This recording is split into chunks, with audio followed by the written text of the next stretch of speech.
Pour être entrepreneur, il faut être fou. Il faut être sadomaso. Il faut être capable de supporter la douleur. Si vous n'êtes pas capable de supporter la douleur, vous ne serez pas un bon entrepreneur. Parce que c'est quelqu'un qui est capable de supporter des douleurs pendant un bon moment pour attendre que ça prenne et que ça avance.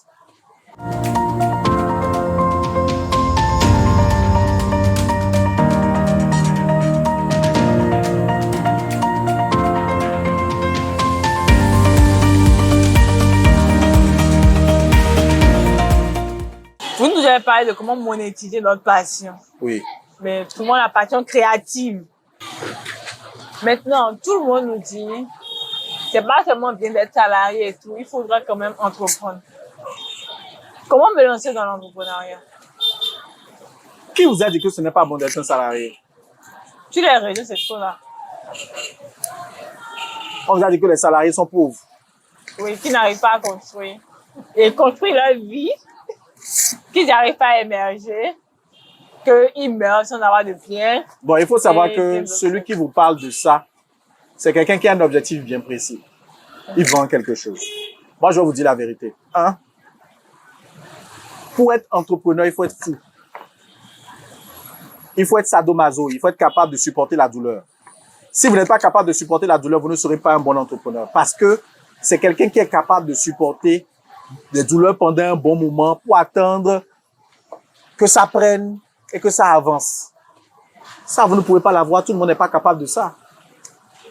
Aujourd'hui, vous avez des sociétés qui pullulent de partout. Et vous avez des gens qui ont des entreprises qui ferment après 1 an, qui ferment après 2 ans.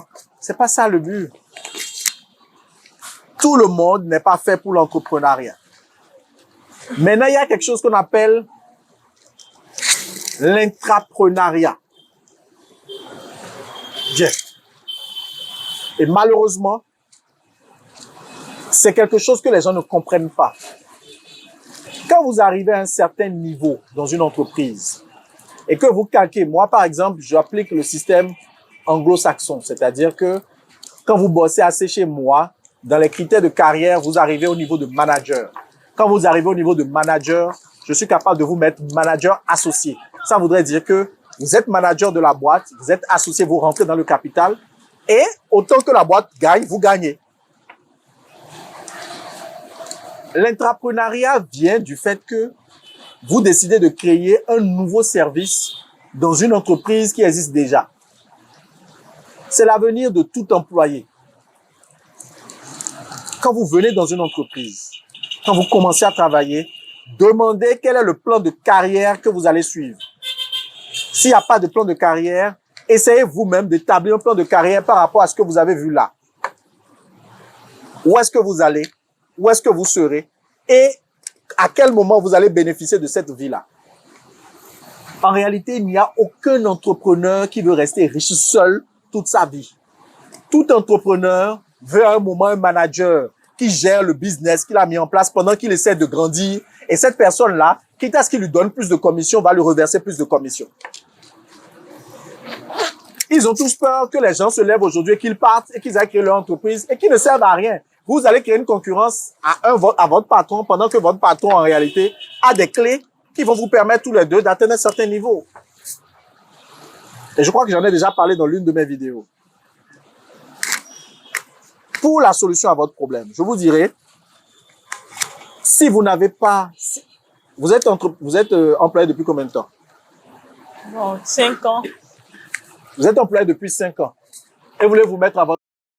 Combien de clients avez-vous déjà à ce jour? Clients dans quel sens? Combien de personnes avec qui vous avez travaillé, qui ne jurent que par vous et qui ne sont capables que de travailler par vous et que vous n'avez pas volé avec votre patron? Une soixantaine. Une soixantaine. Est-ce que vous pensez que vous pouvez endurer ce que votre patron endure? Pas vraiment. Est-ce que vous pensez qu'aujourd'hui, vous pouvez travailler sans salaire, sans recevoir un salaire pendant 2-3 mois? Est-ce que vous pensez qu'aujourd'hui, vous pouvez payer des salaires à des gens sans avoir mangé vous-même? Est-ce que vous pensez que votre propriétaire va venir vous allez lui donner le loyer pendant que vous avez une facture qui traîne à la maison et que vous n'avez pas payé? Est-ce que vous pensez que vous pouvez laisser votre enfant à la maison et payer comment on appelle ça, une partie des salaires chez vous?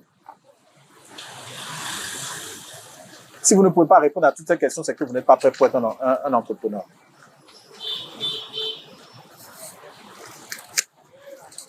Est-ce que vous êtes capable? Est-ce que votre entreprise, vous avez besoin de quelqu'un d'autre? Est-ce que vous êtes capable de faire la part entre l'argent de l'entreprise et vous-même? C'est autant de questions que vous devez être capable de répondre, auxquelles vous devez être capable de répondre avant de vous lancer dedans. Donc, pour les employés qui pensent que le plus important, c'est de quitter leur employeur pour devenir entrepreneur, ils se gourrent s'ils ne sont pas prêts. S'ils sont bons dans quelque chose et qu'ils sont capables de ramener quelque chose de spécial à leur employeur, qu'ils aillent le voir et qu'ils aient un deal. Monter les échelons, devenir intrapreneur, manager et si possible manager associé. C'est vrai que dans les pays francophones, c'est rare de voir ce système-là. C'est plutôt dans les systèmes anglo-saxons que ça se passe. Mais ça ne veut pas dire que ce n'est pas possible. Ça ne veut surtout pas dire ça. Il y a plusieurs possibilités. Il y a plusieurs personnes qui recherchent des managers, qui recherchent la possibilité de travailler avec quelqu'un qui minimise, qui va prendre le risque pour vous de vous payer un minimum de salaire et vous allez avoir des commissions qui vont vous permettre d'acheter une maison, d'avoir des facilités, d'améliorer votre condition de vie. D'accord? Oui. Je dirais une chose qui est essentielle. Pour terminer, pour récapituler. Tout le monde n'est pas fait pour être entrepreneur. Si vous êtes un salarié, vous avez la possibilité de gagner plus d'argent si vous gravissez les échelons et que vous vous entendez avec la direction de votre entreprise ou bien de l'entreprise qui vous emploie à faire un deal. Tout est possible aujourd'hui. Mais ne vous dites pas que la seule manière de devenir super riche, c'est de ne pas être employé. C'est faux.